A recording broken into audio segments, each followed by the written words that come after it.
Hello everyone, welcome to PW only IAS. स्वागत है आपका प्लेसेस इन न्यूज के इस नए सेशन में। पिछले एक हफ्ते की सारी इंपॉर्टेंट लोकेशंस हम मार्क करेंगे और देखेंगे क्या रेलेवेंट है और क्या उसके पीछे की कहानी है। तो चलिए शुरू करते हैं डिस्कशन। और सबसे पहले हम हमेशा की तरह प्रैक्टिस क्वेश्चन पिक करेंगे। प्रैक्टिस क्वेश्चन क्या है पहले वो देखते हैं। प्रैक्टिस क्वेश्चन आपके लिए है कि आपको मुझे कमेंट सेक्शन में आंसर करके बताना है the recent escalation in direct conflict between Iran and Israel जो अप्रैल में महीने में हुए highlighted the strategic significance of specific geographic locations. In this context, consider the following pairs. आपको 4 पेयर्स दिए गए हैं, इनकी स्ट्रेटेजिक रेलेवेंस बतानी है। Isfahan, major Iranian nuclear research and uranium enrichment facility. Negev desert, location of Israel Dimona nuclear reactor and missile defence system. Strait of Hormuz, critical choke point of global oil shipment threatened by Iranian naval capabilities. Golan Heights, key elevated terrain occupied by Israel used for monitoring Iranian proxies in Syria.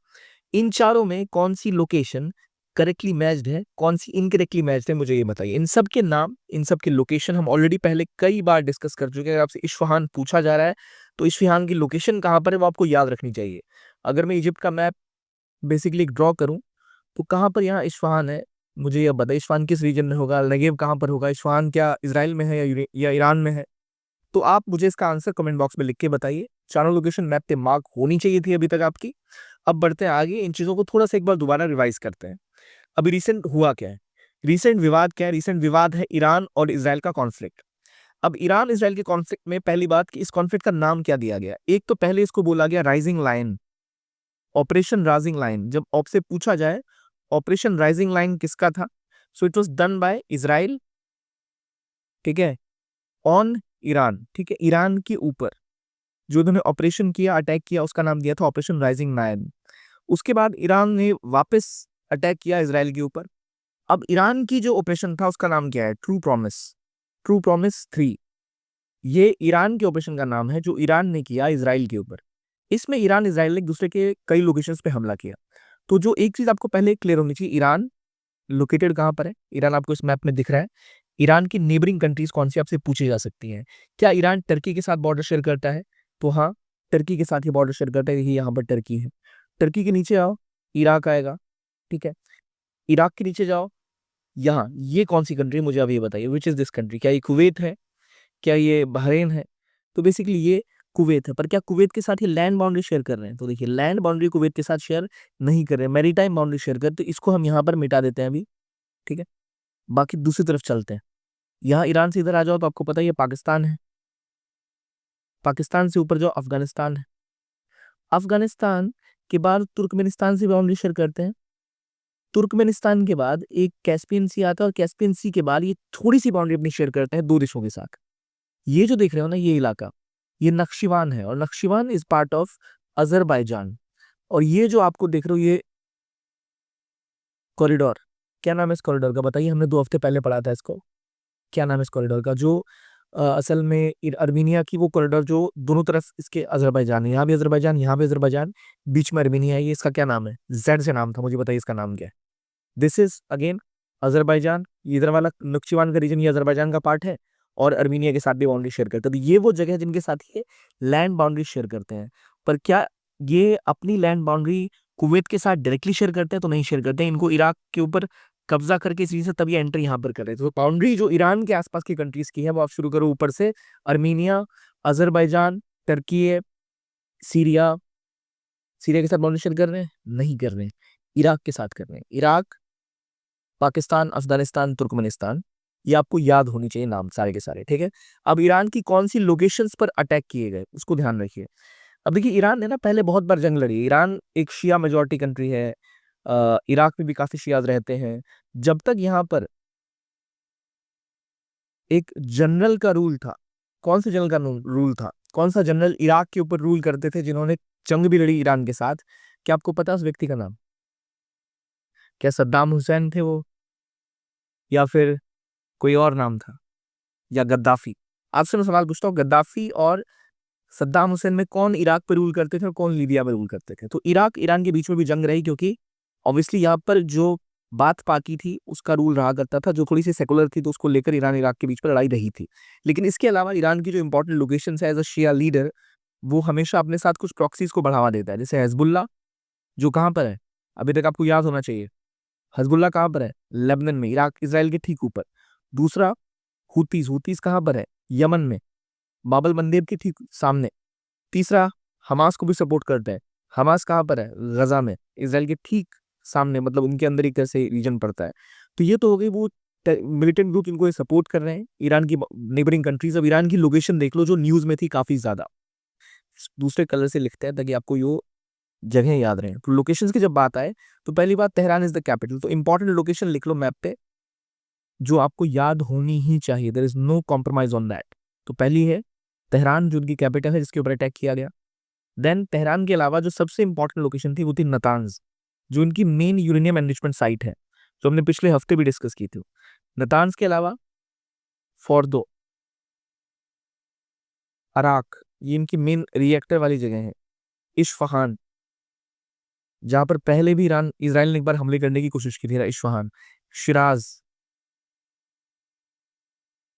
और Ahvaz, ये important sites है जहां पर इस बार conflict हुए, और जिसमें आप करमनशाह की बात भी कर सकते हो, करमनशाह।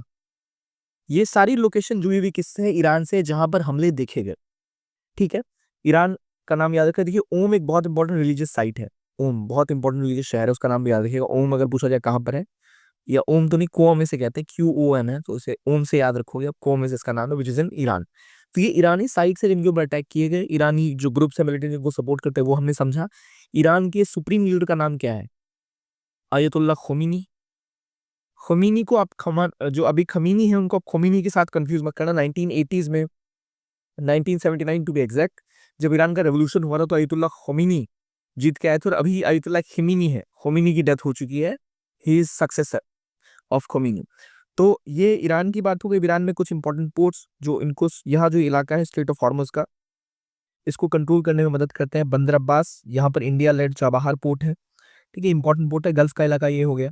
चलो, इनके विवाद जो है ईरान के दो देशों के साथ है, बॉर्डर कॉन्फ्लिक्ट रिसेंट जो इनके साथ है। एक तो पहले इनका कॉन्फ्लिक्ट है कुवैत के साथ भी है, इनका कॉन्फ्लिक्ट UAE के साथ भी है, और इन चक्करों में ये सऊदी अरेबिया के साथ भी इन्वॉल्व रहते हैं। तो ये सऊदी अरेबिया, ईरान, इसराइल सभी कॉन्फ्लिक्टों का पार्ट रहे हैं। तो ये हो गई इंपॉर्टेंट लोकेशन जिसको आपको मार्क करना है, याद रखना है। ठीक है, आगे बढ़ते हैं अगले टॉपिक की तरफ। अगला पॉइंट है कि वो लोकेशंस कौन सी है। तो ये आप देखो, नतान्ज का इलाका, इस्फहान का इलाका, जहाँ जहाँ अटैक हुए हैं इसराइल में, इसराइल ने किए हैं। तो जैसे ही अटैक हुए हैं, प्रिसाइज अटैक हुआ है, सबको अपनी तैयारी प्रिसाइज रखनी है। और इसकी सपोर्ट के लिए PW ओनली इसका जो प्रतिज्ञा दिवस का ऑफर था वो 2 दिन के लिए एक्सटेंड हुआ था। तो अभी आप मंडे तक एनरोल कर सकते हैं। आज आप वीडियो देख रहे हैं तो आज आपके पास मौका है कि आज संडे के दिन आप तुरंत जाके अपने आप को एनरोल करिए। इस वीडियो के नीचे डिस्क्रिप्शन लिंक होगा, इस लिंक पर जाइए। उसका फायदा आपको ये मिलेगा कि चाहे प्रहार हो, चाहे टाइटन हो, जो इंग्लिश और इंग्लिश के बैचेस हैं 1 साल वाले 26 के, अगर 27 के लिए आप संकल्प के लिए तैयार कर रहे हो तो उसमें भी आपको ये डिस्काउंट्स मिल रहे हैं 50% के ऑलमोस्ट। पिनाकल पे मिल रहा है, प्रारंभ पे मिल रहा है। तो ये सारे के सारे डिस्काउंट्स आपको भारी डिस्काउंट्स मिल रहे हैं, ऑलमोस्ट 50% से भी ज़्यादा डिस्काउंट्स मिल रहे हैं। प्रतिज्ञा दिवस के जो ऑफर्स थे वो एक्सटेंड किए गए हैं। और याद रखिए, कोई भी कोर्स आप उठा लो उसके ऊपर आप PD1000 का अगर कूपन कोड अप्लाई करोगे तो आपको 1000 का डिस्काउंट अलग से मिलेगा। तो ये सारी UPSC के कोर्सेज पे अभी डिस्काउंट है, जो संडे को आपके पूरे दिन आपके पास ये ऑप्शन है। आप जाके एनरोल करिए और अपने आप को, अपनी प्रिपरेशन को एक नई उड़ान दीजिए। इंश्योर करिए कि आप अच्छे से प्रिपेयर करें पेपर के लिए। तो अभी जाइए लिंक पे क्लिक करके आप इसमें अपने आप को एनरोल कर सकते हैं। बाकी आगे बढ़ते हैं, इस टॉपिक को और पढ़ते हैं कि अब इसराइल, ईरान तो समझ लिया, अब इसराइल को देखो। इसराइल की जब आप बात करें तो इसराइल की बॉर्डरिंग कंट्री कौन कौन सी है, पहले ये भी हमें पता होना चाहिए। देखो, इसराइल के ऊपर यहाँ देखोगे तो यहाँ गोलन हाइट्स है, जो सीरिया का था, जिसको उन्होंने कब्जा करके रख लिया है, सीरिया। इसके ठीक ऊपर यहाँ पर लेबनान है, जो कि ऊपर बम गिराता रहता है, क्योंकि लेबनान के साउथ में यह है हिजबुल्लाह, इधर सीरिया है। ठीक है, यहाँ गोलन हाइट्स इन्होंने इसका कब्जा कर रखा है। बाकी इधर आ जाओ, देखो ये सीरिया हो गया, ये रहा गोलन हाइट्स। नीचे आ जाओ, जॉर्डन है एक साइड, यहाँ इधर जॉर्डन, जॉर्डन के साथ ही ऑलमोस्ट यहाँ तक जॉर्डन ही जॉर्डन है। ठीक है, फिर इधर अब ये जो आपका रीजन है गाजा वाला, यहाँ पर आपको इजिप्ट मिलेगा, और बाकी इसकी एक तरफ मेडिटेरेनियन सी है। बहुत सिंपल है, जो आप इसराइल का मैप देखोगे तो ऐसा दिखेगा आपको, ये आपका पूरा का पूरा मेडिटेरेनियन सी है इस साइड। इधर आपका देखोगे तो यहाँ इजिप्ट मिलेगा, यहाँ आपको जॉर्डन मिल जाएगा। ठीक है, ऊपर यहाँ सीरिया है। तो बस इतनी ही नेबरिंग कंट्री की मेजरली है। यहाँ कुछ इंपॉर्टेंट पोर्ट्स, हाइफा जिसके ऊपर बहुत हमलावरी हुई, जो इलाके न्यूज़ में थे जहाँ पर अटैक्स किए गए, तल अवीव, बतयम, ये एक दो नाम इंपॉर्टेंट है, पर इजराइल में ऑलरेडी बहुत सारे नाम हम पहले देखते हैं जिन पे उन्होंने कब्जा कर रखे हैं। जैसे गोलन हाइट्स की बात कर लो, इनके अंदर ही इस साइड वाला रीजन जो है, ये जो आप देख रहे हो ये है वेस्ट बैंक, ये जो आप देख रहे हो ये है गजा, ये जो आप देख रहे हो ये है गोलन हाइट्स। ठीक है, अब इसी में आपको सी ऑफ गैलिली दिखेगा, ठीक, यहाँ पर, और इसी रीजन में आपको डेड सी दिखता है, यहाँ नीचे रेड सी है, डेड सी, ये सारी कहानियां इसराइल की इंपॉर्टेंट लोकेशंस की है, तो उसको भी आप याद जरूर कर दो। गैलिली की बात कर लो, लेबनान की बात कर लो, कहाँ पर कौन से शहर है, तल अवीव, बार्तियम। बाकी हमने पिछले हफ्ते भी इसको देखा था, इसके कुछ साइट्स को डिस्कस किया था, ठीक है, जिसमें आप इंपॉर्टेंट रीच एरेस क्रॉसिंग कहाँ पर है, फिलाडेल्फी क्रॉसिंग कहाँ पर है, ये सब हमने गाजा के केस में अलग से पहले ही देख रखा था, वो आप रिवाइज जरूर कर लें। आगे बढ़ते हैं, अगली कंट्री है साइप्रस, जो मेडिटेरेनियन सी में लोकेटेड है। अब साइप्रस के आसपास कहीं भी कोई नेबरिंग कंट्री बॉर्डरिंग तो नहीं है, लेकिन ये एक बहुत इंपॉर्टेंट स्ट्रेटेजिक मूव थी प्राइम मिनिस्टर का वहां जाना, क्योंकि साइप्रस के साथ विवाद है टर्की के। असल में साइप्रस एक कंट्री, एक आइलैंड कंट्री है जो कि मेडिटेरेनियन सी में है ये एशिया में, ठीक है, लेकिन इसको मेंबरशिप ईयू की मिली हुई है।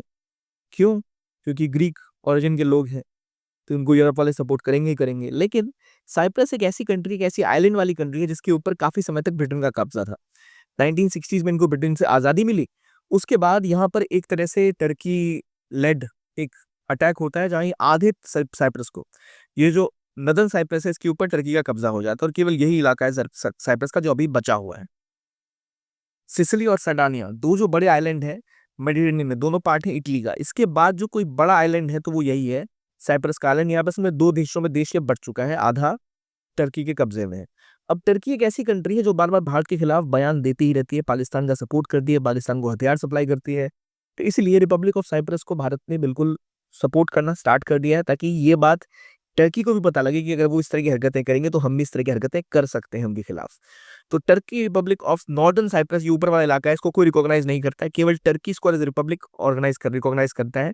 बाकी का इधर का जो साइप्रस है वो सब रिकॉग्नाइज करता है, उसको इवन ईयू की मेंबरशिप मिली हुई है, रिपब्लिक ऑफ साइप्रस। तो यहाँ पहली बात किस जगह है, ये मेडिटेरेनियन सी में है। इसके अंदर कुछ इंपॉर्टेंट माउंटेन्स है, जैसे कायरनिया माउंटेन्स और टूडोस माउंटेन। इसके अलावा मसौरिया प्लेन्स भी इसी के अंदर आता है। तो इंपॉर्टेंट नाम याद रखिएगा कुछ, क्राइनिया, त्रुदोस और बीच में मैसोरिया। नाम याद रखना मुश्किल है, पर क्योंकि ये कंट्री न्यूज में है तो हमें इतना करना ही पड़ेगा।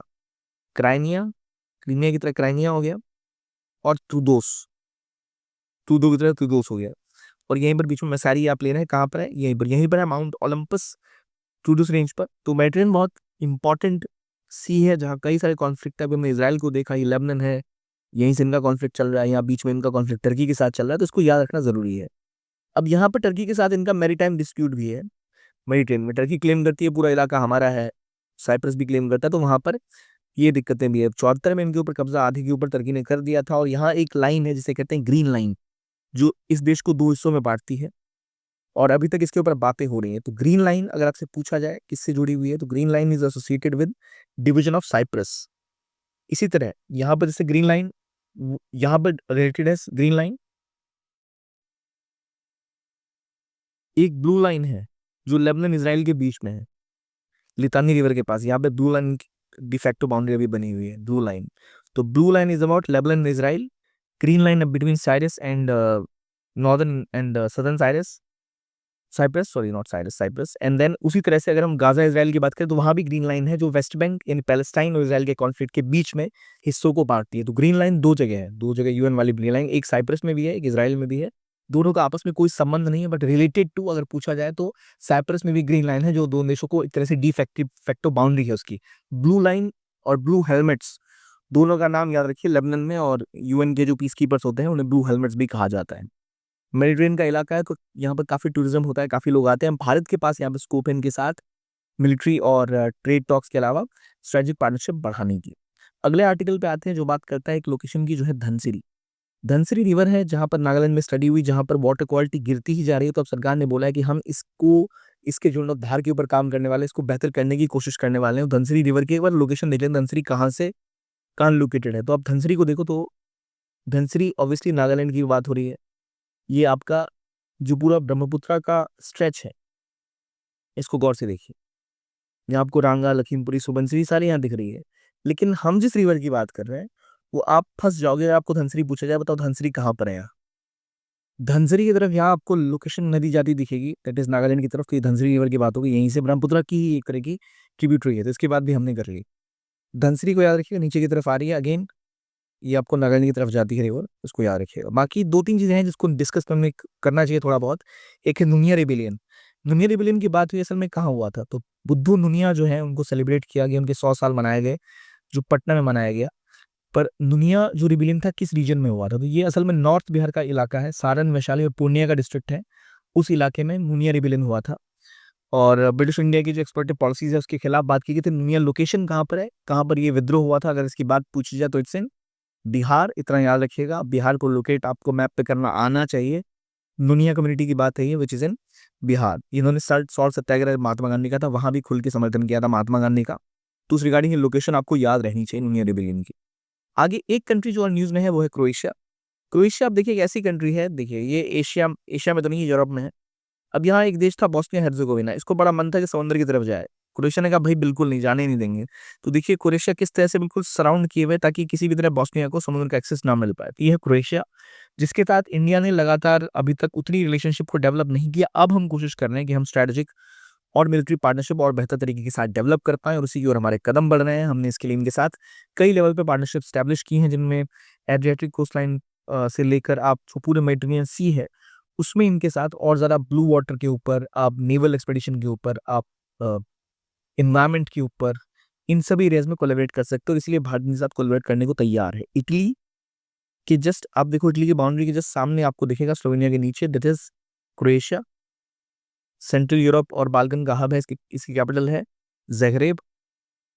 ठीक है, क्रोएशिया को एक बार दोबारा देखते हैं। Croatia is a member of EU, बाकी नहीं है याद रखिए। आज हमने दो ईयू मेंबर्स देखे, क्रोएशिया और दूसरा दूसरा कौन सा था? साइप्रस। तो क्रोएशिया को जब आप देखते हो तो यहाँ पर कई सारे माउंटेन रेंजेस हैं, इंपॉर्टेंट लोकेशंस हैं।